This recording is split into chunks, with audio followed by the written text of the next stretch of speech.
Okay, welcome everybody, and this recording is for those who didn't get a chance to come this evening for our book study of No Time to Lose. We're studying chapter 4, entitled Using Our Intelligence. The subtitle is Awareness. All right, I'll start us out by reading the first paragraph and we'll pass it around.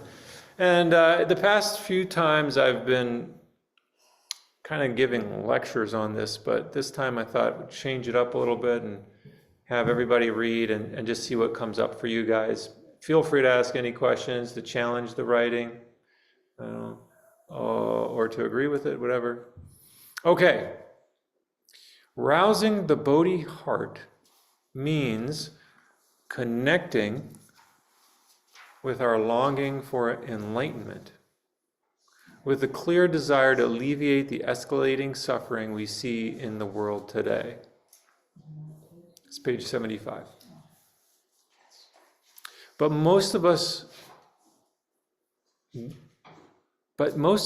do long for, most people do not give much thought to enlightenment.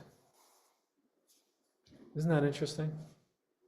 Most of us do not give thought to enlightenment. But most of us do long for a better world situation, and we long to be free of neurotic habits and mental anguish. This is the ideal state of mind for awakening bodhicitta. We know now, if you remember, bodhicitta means awakened heart or mind, awakened heart energy. It has to do with energy, chitta, or mind, chitta. And bodhi means awake or awakening, a mind that desires to awaken. Could be one possibility here. We know we want to be part of making things better and that we need to get saner to do this effectively. It's the perfect place to start. And just a brief reflection here, I notice in myself, usually when I want to make the world a better place, I'm objectifying the world. I'm making subject and object. I'm here and the world's out there, and there's something out there that needs to be improved, usually another person, right? And with meditation practice, the thing that makes it different is that we are dissolving that subject-object barrier, the subject being self, the object being the world. We're learning to dissolve that barrier between self and other. That's the key. That's really the key there. And it's a process. It's an ongoing thing. So when you told you want So to let me get you in here. Speak loud. when you told you want to do world better, what do you mean world? Maybe because if you hear Peterson, George Peterson, he said, if you want to clean the planet, clean your room first, right? So is it any kind of world that's generally, or it excludes something around you? What's a gradation, or it's no levels, no gradation? Great question. Yeah. So we're talking about the world. What do we mean? What are we talking about? Yeah, that's the question. Yeah, It could be different things to different people. I mean, But my question is, can you do world better if next to you can help, or you can not, you can help, you don't see, or you can help person or somebody next to you in the next street or next town, but you try to do this world globally better. So is it? Right. I think this, like Heather said, it could mean multiple things. So the question might be to you, what does the world mean to you? For me? Yeah. For me, I clearly have graduation. Uh-huh. It wasn't until I come to here. It wasn't include me, myself, my body. Now, now it's include me, myself. Now my people who close to me, my friends, my family, you guys, and then maybe city, then maybe state, then maybe country, and then maybe or more. This is, Yeah. it's really clear to me. It's mean I can affect on the global. I can really little bit affect on the state level, country level, but I strongly believe I can do a lot of good things for people around. There you go. Yeah. I think it has I that. think also too, it's about suffering. Usually, when you say the world is bad, the world you're talking about something that has hurt you or upset you, whether it be hunger or death, or certain laws or certain people in power or something like that. So if it should upset us people like who have global power, this is what the question? Well, it sounds like that's Vicky's understanding here of the world. Yeah, when people say that they're upset about the world, they're usually pointing to some type of suffering. They're pointing to there's hunger or there's death or there's war or there's laws I don't like or there's people in power that are doing bad things, and so I think usually when people say the world, they mean suffering in the world. Okay. Yeah, this is an important point. Just clarifying, what do we mean by world? Well, let's see what she says. Let's see what more she has to say here about this subject, and maybe it'll become clearer. Okay, Heather, you want to read the next paragraph for us?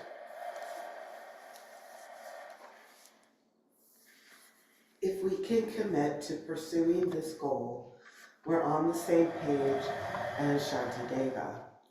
Like us, he had to work with a wild mind, overpowering emotions, and entrenched habitual patterns. Like us, he was able to use his life just as it was to work intelligently with his reactivity. The yearning to do this is aspiration bodhicitta.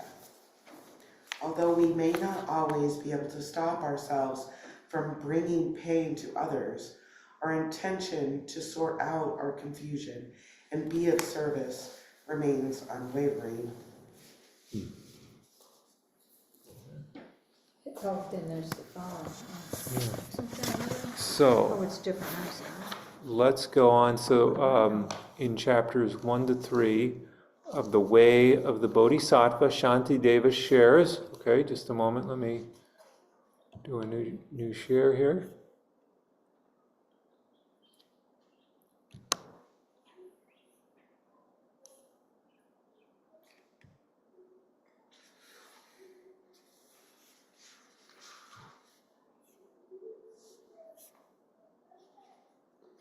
Okay, his aspiration to making waking up and what does that say? And benefiting others his top priority. Okay, you want to take it from here, Alex? Yeah, sure.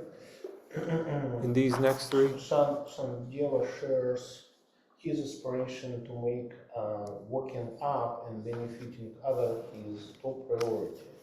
In these next 3 chapters, he will provide methods for ensuring that this bodhicitta passion doesn't decline. Okay, so this is the chapter where he talks about specific practices we can do to keep our enthusiasm for awakening at a healthy level.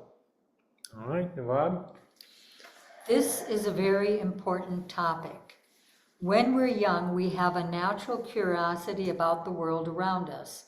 There's a natural spark that energizes us and motivates us to learn, as well as a fear of becoming like some of the older people we see, stuck in their ways with closed minds and no more spirit of adventure. Okay. Vicky, you want to give it a go? It's true that as some people get older, they begin spending more time in pursuit of comfort and security. But Shantideva is passionately determined to keep his youthful curiosity alive. He aspires to continually stretch his heart beyond its current preconceptions and biases. Instead of staying stuck in his cocoon, he wants to grow in flexibility and enthusiasm. No, this is really hard. I mean, we got, if we're being totally honest, if I'm being totally honest, this is a difficult practice. And one of the things that I remember being inspired by from my teacher was her saying that our practice is the ABCs. A stands for A, B stands for bigger, and C stands for container. To make our heart into a bigger container to hold more of what we exclude. So whatever it is that we're excluding, to open it up a little bit more. And but there is a strong pull. I feel it more. When I was younger, that spirit of adventure was definitely more present than it is now. And it's easy to, especially in our culture, hedonism is quite easy to fall into. It's almost everywhere you look. Not saying that we shouldn't enjoy ourselves at all, but to keep that spirit alive. Okay, and let's see. Okay, go ahead. Why don't you? That other next paragraph is fairly short. Why don't you go with that? Vicky, sorry. Vicky. The Bodhisattva path is not about being a good person or accepting the status quo. It requires courage and a willingness to keep growing. All right. So that's interesting to me, because you always think of that being a good person, that to do those things would make you a good person. So that's kind of a confusing statement to me. Yeah. Let's discuss it. Courage and I ran across something what? Just the on words? Tuesday that really struck me, and that was, this idea of good and bad, which I've thought about over and over and over. Good, do not judge, right? The picking and choosing and all of that. But we take the vows to do good, to not do evil, and save all beings. Like, Yeah. it's this. What does that mean? I completely with you, especially we don't talk about good and evil in Buddhism. We talk about the karma. Oh, not good, evil. We don't have sin and we don't have like good things. We have karma. Sin, yeah. So it's like, what does be good, evil? What does be? I know you've thought about that too. So, but it's one of those things that you really have to practice with that. That just takes a lot. Practice. I would like to practice if I understand what I should practice. This is my problem. Maybe it tells us in this. I don't know. Yeah. So maybe to Heather's point, maybe it's, is it to practice good? That's different than maybe being a good person somehow. Right, Because yeah. a good person maybe is like, I'm patting myself on the back versus I'm practicing good. Right, and good is also tied up with one's identity. Right. And that's where Buddhism comes down Right. on it, saying that, don't get caught in an identity of being a good person. Right. That's different from being good or doing good. Right. Right? Yeah. You Because can also, I'm a good person, and then somebody says, hey, you really screwed that up. And that blows our identity of I'm a good person. And that's where we get stuck. I've been thinking, I'm gonna really be honest, I've been thinking about do I really want to be a bodhisattva? Right, that's a good question. And I thought, is this, there was 1 or 2 days that I just thought, I want to, part of me said, I just want to be comfortable. And it talks about that old age, being comfortable. Yeah. So I'm still really meditating on that and going to the depth of my soul. What is it in me that is stopping? There's part of me that stops that courage, that reaching out, And I don't know if I don't trust myself because I kind of blew things twice with two different people about talking about Buddhism and all this.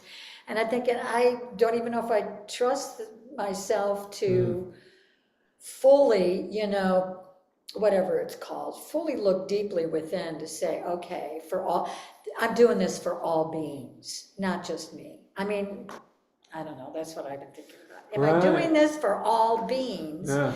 Because if it's just for me, then I get caught Yeah. in my stuff, whatever that. Right. So I've been shaking on this. I've been back and forth. Right. You're not alone. You're not alone. And a lot of us, you know, and one of the things I like about this commentary is that Pema Chodron says somewhere in there that sometimes bodhisattvas need a break. You know, you just need to step away from it a little bit, and then maybe you come back to it. But you know, the vows I think are meant. They can be these bodhisattva vows. Beings are numberless. I vowed a few. Yeah. They can be overwhelming. And what is it? And you know, we can think about these vows of a bodhisattva also. What is it? You know, one of the things I was thinking about is that isn't it somewhat arrogant to think that we can save all beings? Right? Isn't it sometimes somewhat arrogant to think that we can save all beings? I mean, these beings here, I mean, we think about the plant beings in this room and plants in general, and you know, those beings gave rise to life on the planet. What does it mean for us to save them? You know, what does that mean? It seems kind of, what we should be doing is acknowledging our ancestors, and that we're connected with them in a very profound way. So anyways, that's kind of my thoughts about those bodhisattva vows. You know, so yeah, it's okay to have mixed feelings about them, but let's see where we go with it. Let's see where we go. Yeah. In chapter 4, Shantideva addresses two topics essential to keeping one's passion alive. The first is attentiveness. The second is working skillfully with emotions. All right, now this is very practical. That's very practical. All right, attentiveness, and working with emotions. The title of this chapter in Tibetan is Pagyu, which has been translated many different ways. Here it is translated as awareness. Elsewhere it is called conscientiousness, heedfulness, and carefulness. I feel most descriptive translation is attentiveness, paying attention with intelligent awareness of what's happening. A traditional analogy is walking along the edge of a deep crevice. We're attentive and keenly aware of the consequences of carelessness. Yeah, so that's another image. I think there's the image of walking on the blade of a knife, right? It's just that's that razor sharp edge, staying on that razor sharp edge. If you're inattentive, you can fall off one way or the other. And one criticism of Western culture is that we do everything we can to blunt that razor's edge, make it really blunt. We don't like that razor's edge. But that razor's edge is there to keep us attentive, right? Not falling too far in one direction or the other. It's not different from your partner saying, hey, and calling out your mistakes, you know? Get with it. It's easier to do this practice with other people calling us out. Okay, Heather, you want to read the next two paragraphs? They're fairly short. Attentiveness is a significant component of self-reflection. By paying attention when we feel the tug of Shempa, not shampoo. That too. Not getting hooked. In the following verses, Shantideva gives 5 examples of when to apply attentiveness when bodhicitta arises. Before we make a commitment, after we've made a commitment, when relating with the cause and effect of karma or consequences of our actions. And finally, when we are seduced by our kleshas. Kleshas, those are those things that are what we're hooked by something. All right. So people with ADHD can practice Just strong emotion. People with Alex just said people with a PhD cannot practice. ADHD. What? ADHD. ADHD. Oh, They ADHD. can really pay attention for. I've been diagnosed with ADHD and I You think see, I that's why. And then, okay, ADHD. People with ADHD can't practice. But Heather said she's been diagnosed with that. So we're good there. All right, Alex, you want to read the next paragraph? The Sanskrit word klesha. So, the Sanskrit word klesha refer for a strong emotional that reliably leads to suffering.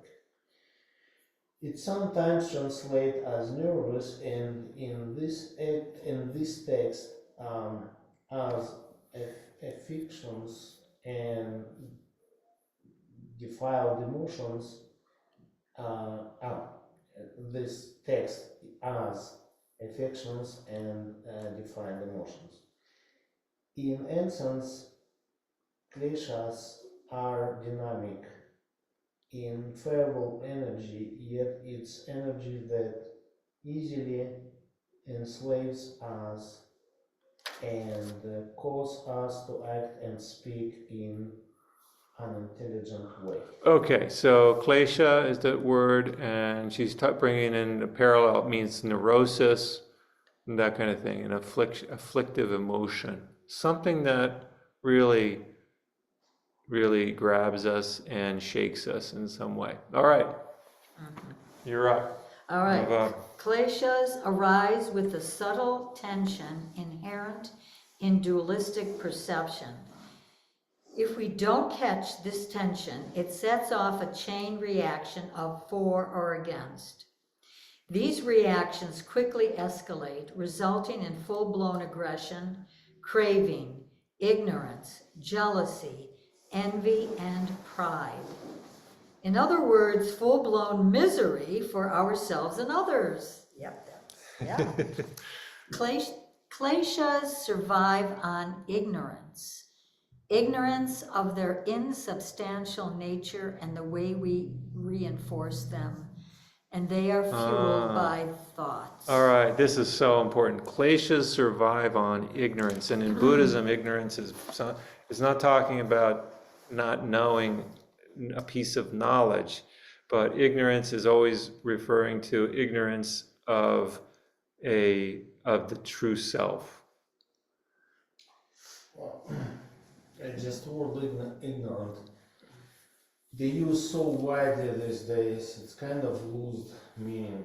Everybody, well, a lot of time, when people just disagree with each other, Oh, right. feel like somebody doesn't accept their arguments.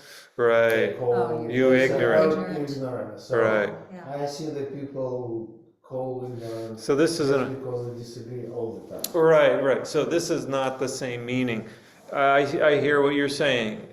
So that's why I wanted to clarify what ignorance is talking about. So she says ignorance is ignorance of one's insubstantial nature and the way we reinforce that. So what our insubstantial nature, that we have this solid identity. We have this identity that we perceive is solid, but in reality it's not solid. And that perception prevents us from connecting and seeing self in others in self. That's the problem that we're dealing with, and that problem, that wrong perception, creates a lot of suffering for us because we don't see this others in ourself. We don't see self in others. Self and others. In meaning, we are like associated ourselves with them, or meaning our what we don't like we see in others, in what type of meaning we see ourselves in another people. Oh, yeah. So on a, you know, somebody else. That's a good question. What does that mean? So, yeah, Alex wants to clarify. What does that mean, not seeing self in others? That's a good question. Well, I've been working with Trump and me. I see myself in Trump. Some of the things he does, I have felt. I haven't acted out as he has done, but I have felt that I know more than somebody. Mm-hmm. And so I get this, see, I lost my words already. I get this, like I'm superior. I can feel it in my body, actually, when it happens. It comes right from here and goes out. So I've been working with having more compassion for myself around that. And as I see it in him, I don't know if I'm answering your question. I have more compassion for him because he does that in order for whatever, because I know why I do it, to feel better about myself, to feel that I know something when I really don't know. Mm-hmm. So I have a little more compassion for him than I did before, as I'm seeing some things in me that he has also. Mm-hmm. Mm-hmm. I I think that's a good don't know if example. I'm explaining. I think that's a But good example. that's one of the things I've been. Yeah, you gotta, if some, on a political level, seeing somebody you don't like as having some connection with that person, they're a human being, right? They're a human being, yeah, Yeah. and so am I, and I have the same things that I have to work on. Yeah, They come out in different ways, the actions are different, the behavior is similar. yeah. It's still kleshas, Right, he's suffering. still Yeah. feeling superior, even though I don't feel superior, but Mhm. I act as if I know something. Mm-hmm. I've noticed that in myself, it'll go back and forth. Yeah. Inferior, superior, it's kind of a flipped thing that I've. Yeah, I think that's common for a lot of us. Yeah, and I see that also in a lot of people. And other actually. people, yeah. Someone once said that ignorance contains the word ignore. And so you're ignoring rather than being like how you use, well, you're ignorant, meaning stupid. That the word, I don't know if this is true or not, but it actually comes from the root, I think, is ignore. You're ignoring that. You're ignoring parts of yourself. You're ignoring information you don't want to see, or you're not aware of it. So That's nice. Yeah, I thought it's that's a good one, yeah. Well, I thought it's obvious, ignore it, maybe ignore something. Ignore something. Yeah, something important. Ignoring something. I think so. Yeah, that makes sense. All right, Vicky, you want to introduce us to this 4.1? Shantideva begins his presentation of the 5 times to apply attentiveness. Okay, what's the first? the children of the conqueror who thus have firmly grasped this bodhicitta should never turn aside from it, but always strive to keep its disciples. It's the disciplines. Oh, thank you. That makes much more sense. But always strive. I'm like, what the hell? But always strive to keep its disciplines. All right. Awesome. And that's also a common root word, but okay. Once bodhicitta has arisen, and knowing that with carelessness it could decline, we use attentiveness to keep its disciplines. This refers specifically to the 6 paramitas, which Shantideva will discuss at some length in future chapters. Okay, so the paramitas. Who knows those paramitas? Oh, gosh. You know those 6 Giving, Giving, generosity, prajna, wisdom. That's number 6. with The first one is generosity, then precepts. meditation. Meditation is in there. There's patience. Patience, yeah. Effort. The right effort, right? Effort, wisdom. Is it mindfulness? No, meditation. Yeah. Okay. Generosity, precepts, patience, energy, meditate, energy, that's effort. Okay, I'm sorry. Energy or effort, Meditation. meditation and wisdom. Yeah, Meditation. those are the 6 practices of perfection. Okay, once bodhicitta, okay, you just read that. 4.2. Whatever was begun without due heed, and all that was not properly conceived, although a promise and a pledge were given, it is right to hesitate, to press on or draw back. Now let's see what he says about this.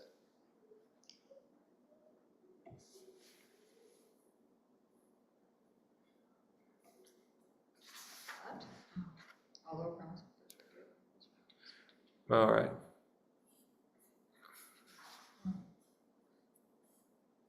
Before, let's see if I can move this start there. Before making any commitment, we should ponder if from every, we should ponder it from every angle and be attentive to the possible consequences. All right, so any commitment, whatever commitment we make, ponder it every single, and be attentive to its possible consequences. If we've jumped into something blindly, it's wise to hesitate and ask, should I press on or draw back? That's a good question we can ask ourselves. Whatever commitment we've made to a person, to a job, to an activity, right? Should I do it? Should I continue to do it or not? But having thought about our decision intelligently, why have any doubts? Make a well-considered choice and don't look back. This is the wisest approach. My teacher was really big on being attentive to what decisions we make, and before jumping into something, she would say, the way of the world is fly now, pay later, right? You use your credit card and do that wonderful thing you want to do, and then pay for it later. And then she would say, the way of Zen is pay now, fly later. Make sure if you're going to do something, then make sure you have the resources to get it done. And then she told a story about old Mrs. Featherston, and I think we're getting to the close here, so maybe I'll close with this story. So it's mean, don't use resources if you don't have them, right? Exactly, yeah, don't use, and a lot of people get themselves into debt, right? So taking care of your debts. But she would say, she gave us I'll tell you a story. My teacher grew up in the town of Lewisburg, Pennsylvania, and that's where I met her at Bucknell University. It's a college town, a small college town, surrounded by cornfields. Sound familiar? Mm-hmm. Except it's not a state school like Iowa State. But she grew up in this town in the 1940s and 50s, and her father was recruited for the Second World War, made panels for B-52 bombers. And, it was a small town, a lot of innocent people, and that's, innocent-minded folks in that time period, especially in farming communities. And there's a kind of a sense of a lot of possibility, I think. And there was a woman in the town that she grew up in named Mrs. Featherston. And Mrs. Featherston, the old lady, she was known as the town eccentric because she would wear Converse high top shoes. And as a woman in the 1950s, that was very odd. But she traveled around the world, and she had all kinds of influences from other cultures and things, including Tibet. And actually, today, if you go to the town of Lewisburg, her home was made into a museum because she had artifacts from around the world. And my teacher met her as an old woman when she was a little girl. And one day she was walking into town with her mother, and she was maybe 5 or 6 years old. And Mrs. Featherston came up to her and said, my teacher's name is Patricia. And she came up to my teacher, and as a little girl, and patted her on the head and said, "Hi, Patty, how are you?" And looked at her in the eye. "Hi, Patty." And my teacher, she remembers this interaction with Mrs. Featherston, and she said Mrs. Featherston said something that she didn't verbalize, but I heard something. "Did you hear that, Mom?" She was talking to her mom. "Did you hear what Mrs. Featherston said?" And her mother said, "No, I didn't hear anything other than what she said." And my teacher said, she said, "You can do anything you want in this life, but you have to know how much the price is and be willing to pay for it." You can do anything you want, but you've got to know the price and be willing to pay for it. I just would come back for the beginning about that don't use resources if you don't have it, because I just recently listened. He is from Harvard. He's an economist, but his research how money affect on our happiness. In one of the things, it said that one of the worst things people do, what is destroy their happiness, they're using resources for something they don't have it. That's meant they put themselves under that. And it's just scientifically completely proved. It's a professor from the Harvard, economist, not a psychologist, economist. Yeah, that's a good place. That's all right. All right, we got it. I think we're on to something here. This is a good way to.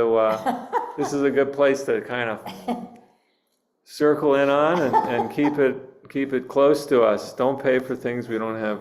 Don't buy things we don't have the money to pay for. Or be careful about it.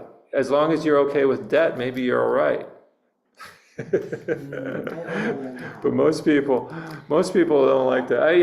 Houses are different. Well, houses, exactly. This is exactly what's the difference. The houses could be little different. It's one of the exception, or maybe one of few exceptions, because house it's a shelter you live. Yes. Some type of investment. A house is different. Because you invest not necessarily in the property, but invest in your style, life, how comfortable you do other stuff. As long a house is different as long as it's not a house that is too big for your. You can pay. That you can pay for the. It is too big, but I could not find something smaller. All right. Well, that's another discussion. That's another discussion. I tried All right. so hard. Well, Let's close. May all beings be safe. May all beings be well. May all beings be happy. All right. Thank you. Thank you all. So that again, we didn't get through the whole chapter. Read it on your own if you'd like to. I encourage it, and we'll go on to chapter 5 next time. And actually, next Thursday, Jay Shao is going to be giving us a little something. So stay tuned. All right. Take care. Thanks, Vicki.